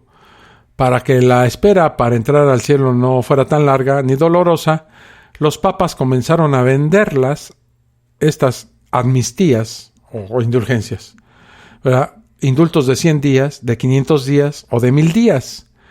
Se compraban para rebajar las penas del purgatorio. A ver, tu pariente, ¿cuándo murió? ¿Cuándo murió? ¿El viernes? Ok, mira, ahorita ya está en el purgatorio. Sí, va a tardar, ¿eh? Va a tardar ahí retiarto. Ahora, yo te puedo vender, 100 días de indulgencia. En lugar de que esté 300, nada más va a estar 200. O te puedo vender el paquete que incluye 500 días. 500 días, te damos además un lindo escapulario y un rosario. Estos 500 días te los puedo vender. O el paquete VIP, que son 1000 días. Tu muertito va a estar en el purgatorio un tiempo, pero le vamos a quitar 1000 días mediante el pago de que me vas a hacer, y aparte te llevas un póster de Jesús, y una película de Jesús con María Magdalena, y no te vas a tener que formar en las misas para la comunión. Entonces, ¿cuál de estos paquetes te quieres llevar? Órale pues, órale.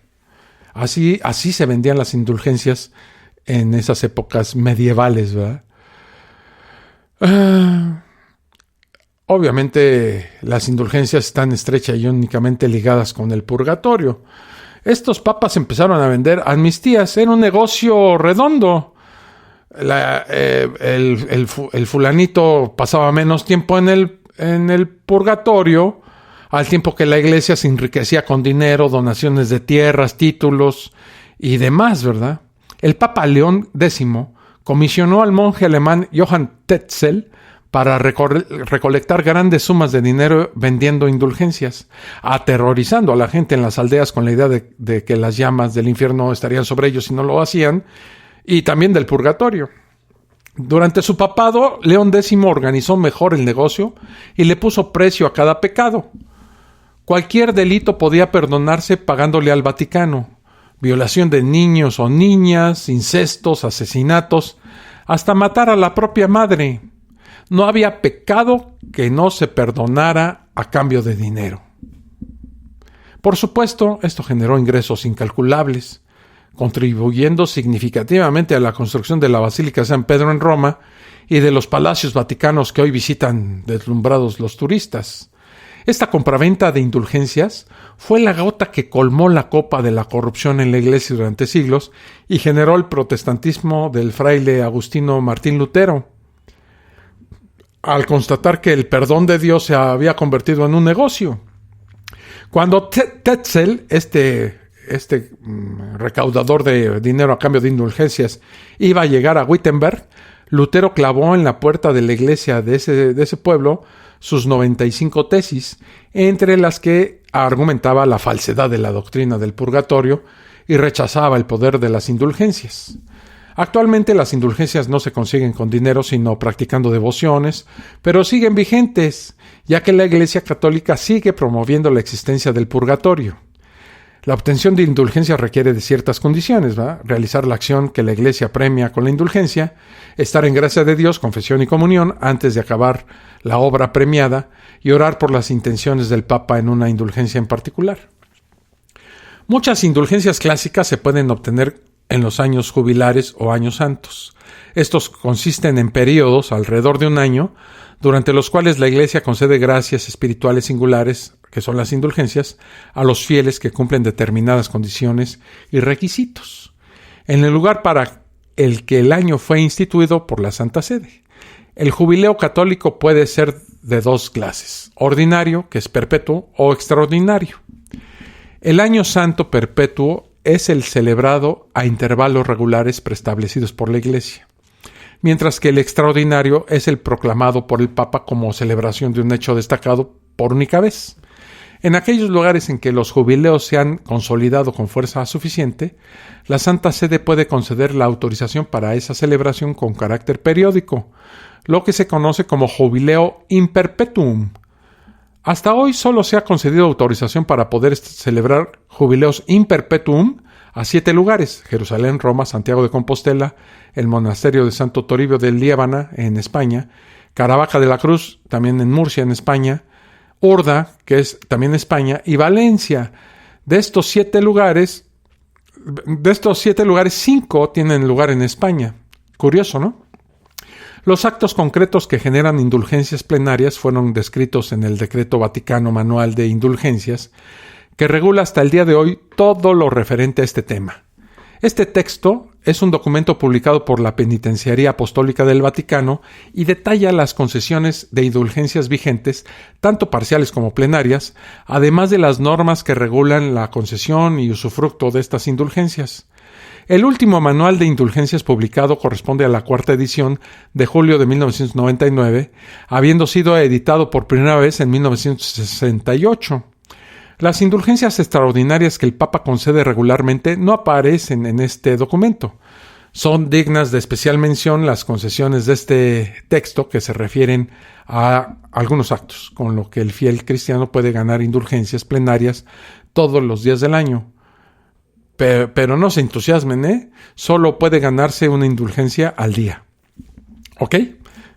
La adoración del Santísimo Sacramento durante al menos media hora, el piadoso ejercicio del Vía Crucis, el rezo del Rosario Mariano o del himno Acatistos en una iglesia o un oratorio o en familia, en una comunidad religiosa, es una asociación piadosa y en general, siempre que varios fieles se reúnan para un buen fin, la lectura piadosa de la Sagrada Escritura durante al menos media hora.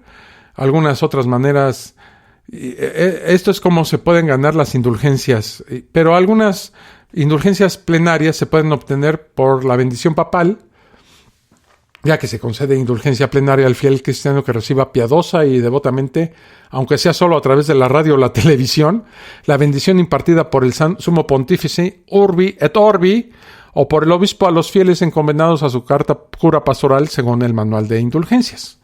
Se concede también una indulgencia parcial al fiel cristiano que trabaje en enseñar o aprender la doctrina cristiana.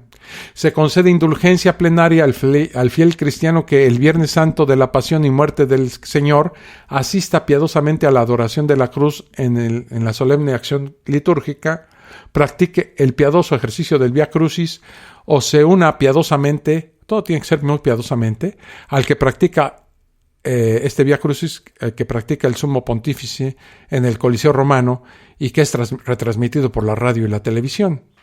Aparte de este texto, la autoridad eclesiástica puede acordar indulgencias a eventos puntuales, pero fuera de los jubileos.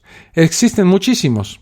Un ejemplo es el decreto dictado por Juan Pablo II en el año 2002, que no voy a leer porque la verdad me da harta flojera. Pero ustedes pueden conseguirlo, ¿no?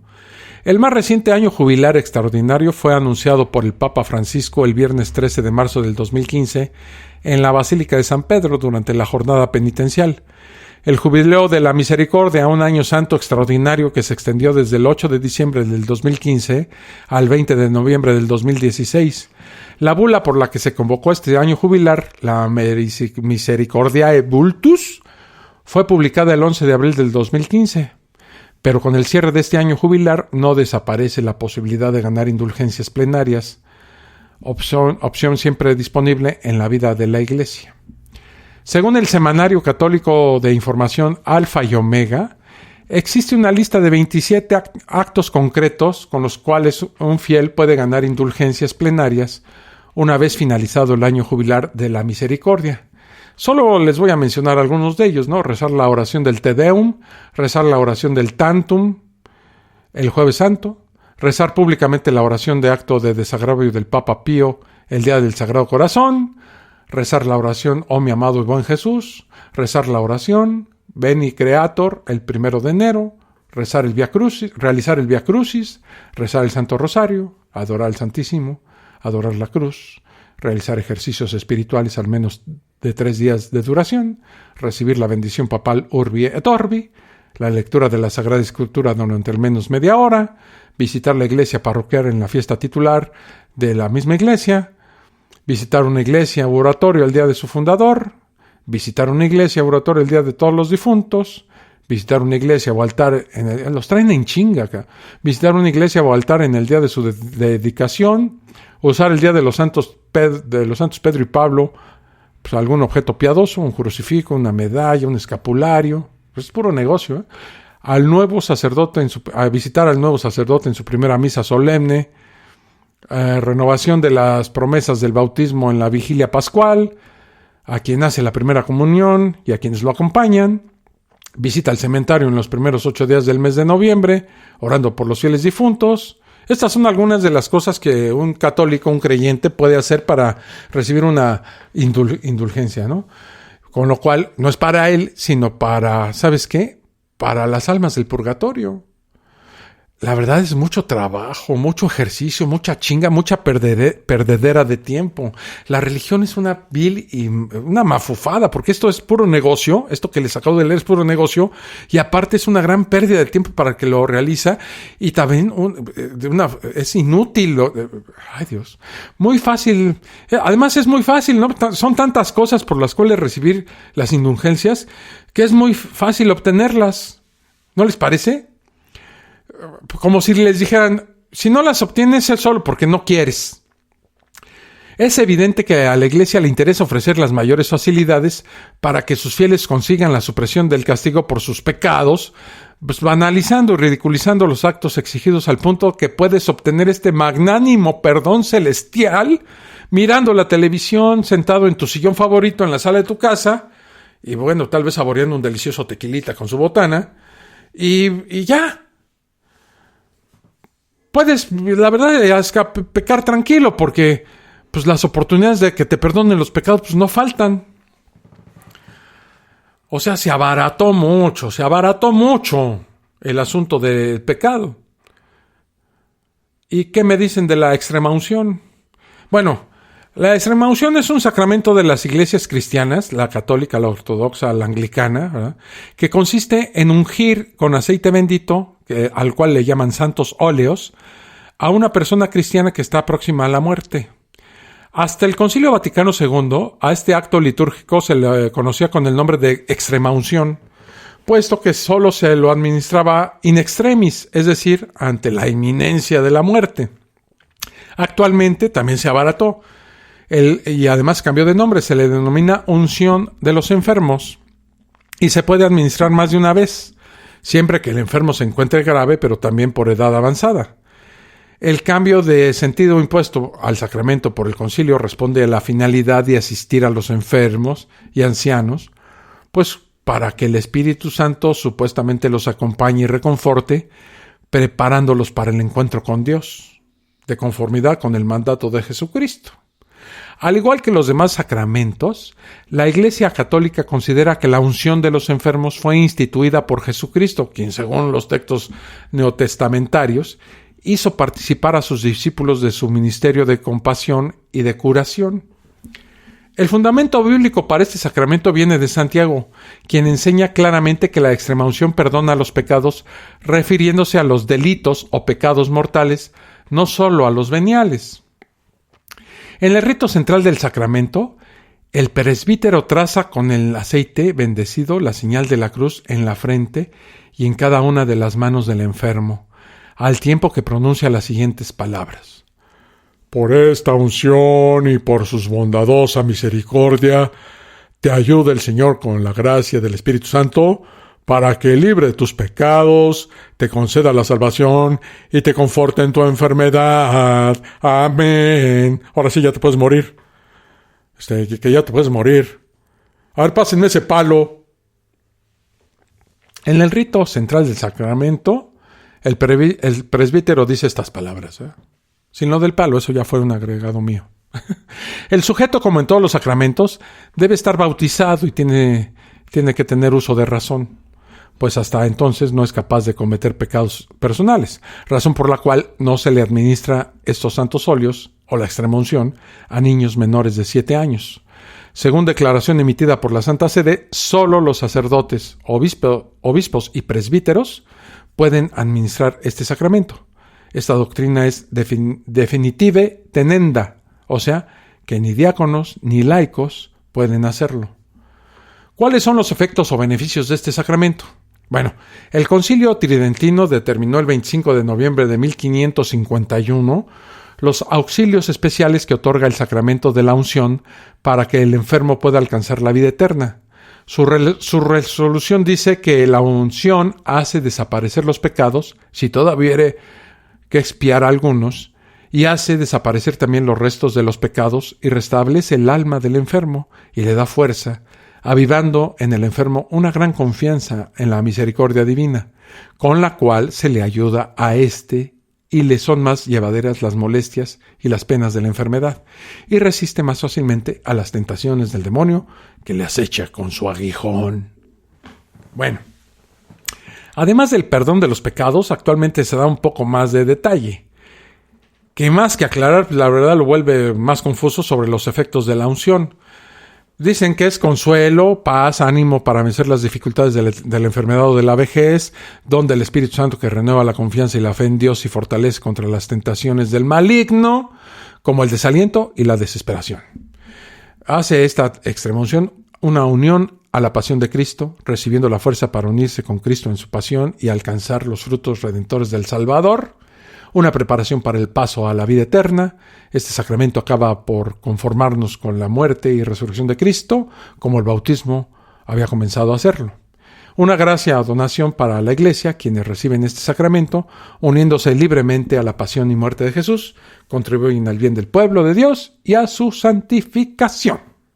Bueno, en su concepción teológica este sacramento es gratuito, pero la gestión y la administración de los sacramentos implica una compensación, una ofrenda que evidentemente se propone a los que lo solicitan, aunque si alguien o alguna familia no pueden dar su ofrenda, no se le niega el sacramento, pero los cristianos deben asumir todas las consecuencias de profesar la fe, incluyendo el aspecto económico. O sea, la Iglesia sugiere fuertemente que los sacramentos deben pagarse. Pues ¿cómo no?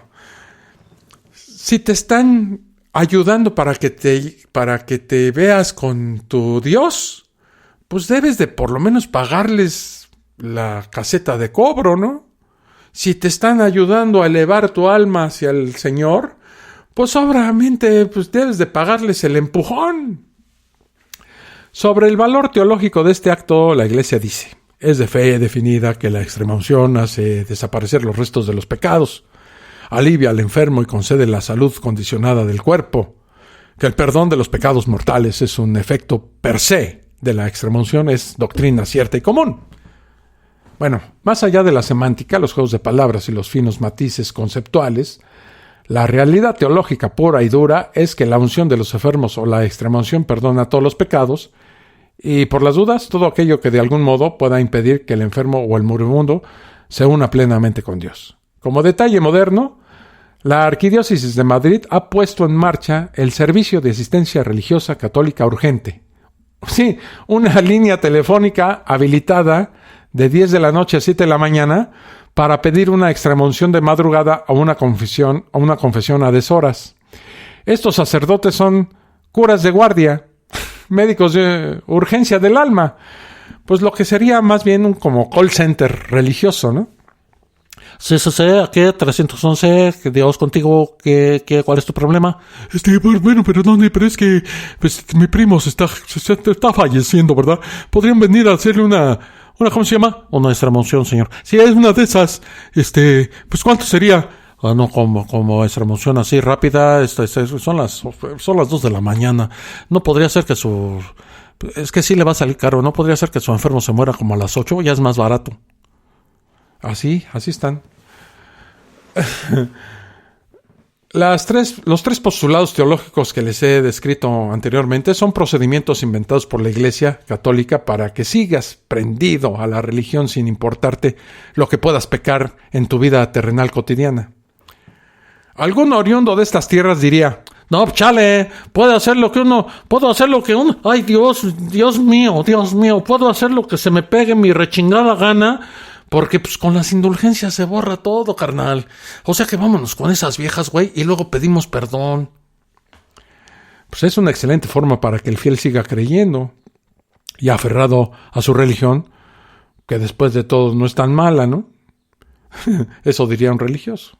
Yo te perdono cualquier pendejada que hiciste, pero sigue participando y dándome poder para que mi empresa pueda dominar al mundo. Inventos descarados de la Iglesia Católica Apostólica Romana. Así, con todas sus letras, para que no quede duda de quién estamos hablando, ¿no? Esta Iglesia Católica Apostólica Romana usa estos métodos y estos inventos descarados para mantener subyugados a los fieles creyentes y ensalzar la bondad, misericordia y perdón del Dios déspota, malvado y asesino que veneran. Pero para los creyentes son como un boleto para una vida no tan santa, más terrenal, menos ortodoxa como seres humanos que son. Con los 9 viernes no voy al infierno. Con las indulgencias, a cada rato se me perdona todo, y con la extrema unción, por si se me olvidó algo, pues me salvo de morir. O sea, no hay duda, ¿no? Para la religión católica, el que se va al infierno es realmente ya muy pendejo. Porque con estas 3 cosas que les acabo de decir, no hay cómo no irse al cielo. La verdad, irse al cielo está de la chingada. Ha de estar muy, muy concurrido y aparte, muy aburrido.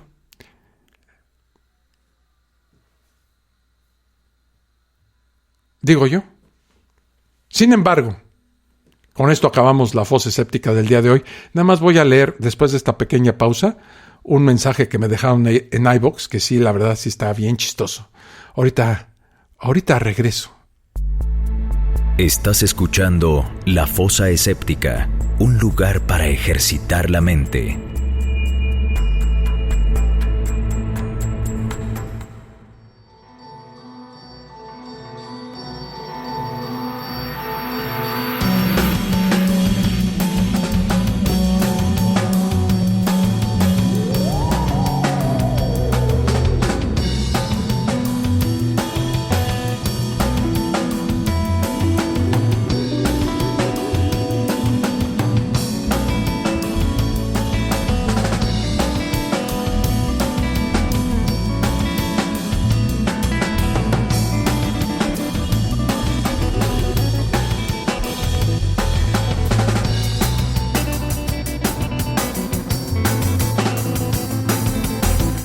Ya regreso aquí para la parte final de la fosa escéptica del día de hoy.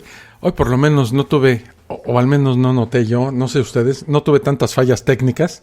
La verdad es que cuando uno dice fallas técnicas, está englobando tanto las fallas del mismo internet, que de repente pues esos fierros no tienen palabra de honor y de repente fallan, ¿no? O pendejadas que hace uno también. Lo tengo que reconocer. Quiero saludar a mi amigo del chat, Germán Santelices, que me deja un mensaje que dice: buenos días, señor Villalpando, hoy como misa, tempranito por la mañana. Pues sí, así tocó hoy. Teología, más bien tontología, dice: se la rifó con el tema de hoy. Por cierto, cuando hace ese tonito de voz al citar un texto, me imagino a un dios ñero.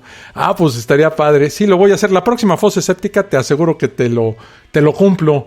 Y en los mensajes de iVoox me deja alguien que se llama Adela Canavese un mensaje en la fosa escéptica número 98, donde hicimos ese test bíblico para saber si tu mujer te fue infiel. Y dice: demasiada frivolidad en los comentarios para un tema tan denigrante. Me gustaría más seriedad y rigor. Y bueno, ya le contesté a ella y quisiera leer la respuesta que le dije por si quedaba alguna duda, ¿no?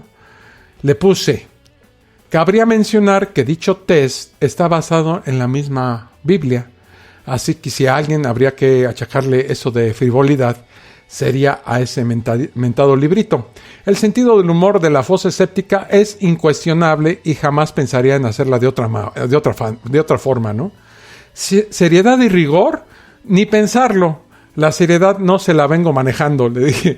Y el rigor ante una religión tan involuntariamente cómica es prácticamente imposible. Ahora, puede ser también que usted no entienda mi sentido del humor o que no le guste. Y ambas opciones son muy respetables. En ese caso, la invito a escuchar algún otro podcast con seriedad y rigor. Y aparte escuchar La Fosa Escéptica, para tener un contraste. Saludos. Esa fue la respuesta que le dije. Me salió hasta bonita, fíjate.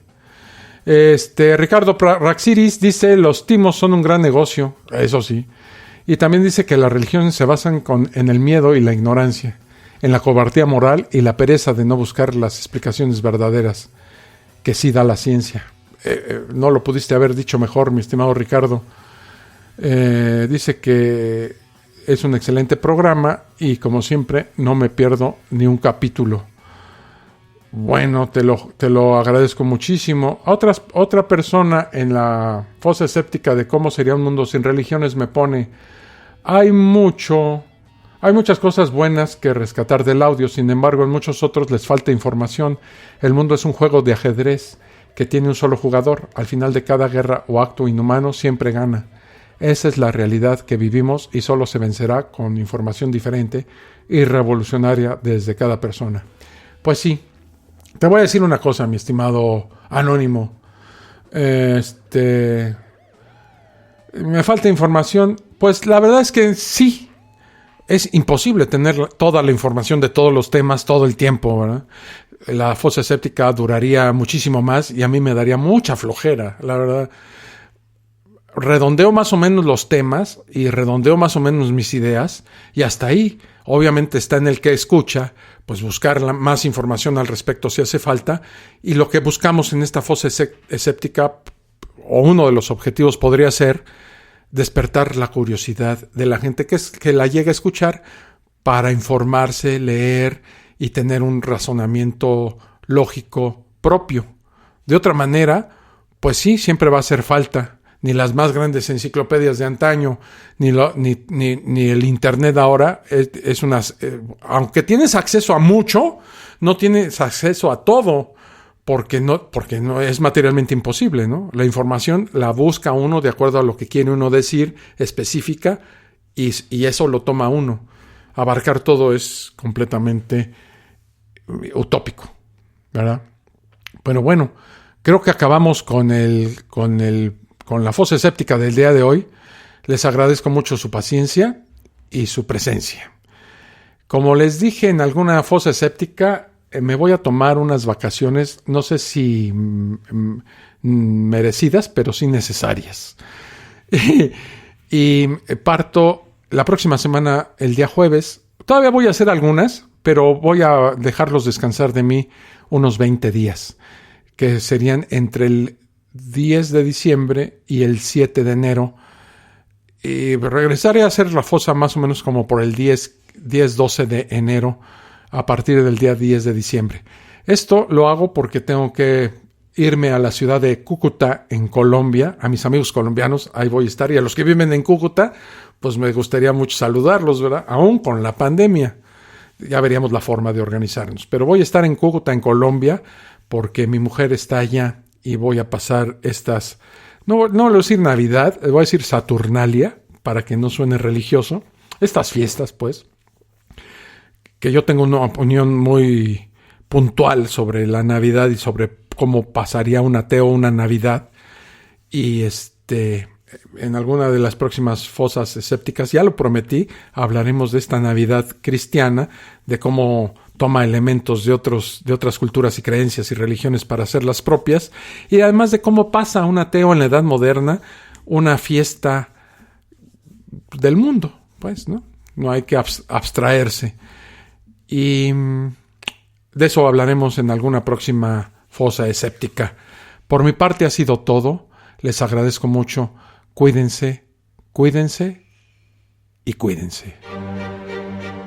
Esto fue La Fosa Escéptica, un lugar para ejercitar la mente, con Alfonso Villalpando. Te esperamos en el próximo capítulo a través de Spreaker, Spotify, Apple Podcasts y iVoox.